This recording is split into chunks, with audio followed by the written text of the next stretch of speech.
কয়েকজন শ্রমিক একটি কাজ 18 দিনে করে দিবে বলে ঠিক করলো, কিন্তু তাদের মধ্যে 9 জন অনুপস্থিত থাকায় কাজটি 36 দিনে সম্পন্ন হয়।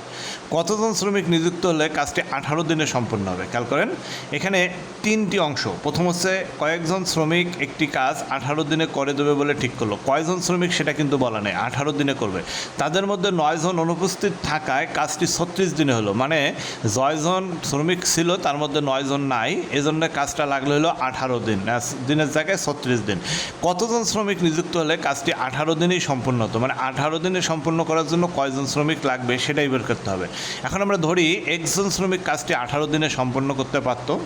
প্রশ্ন মতে বলছে যে এক্স অনুপাত এক্স বিয়োগ 9, মানে হচ্ছে এক্স যোগ সংখ্যা জন, এক্স যোগ জন কাজটা করে হচ্ছে কয় দিনে?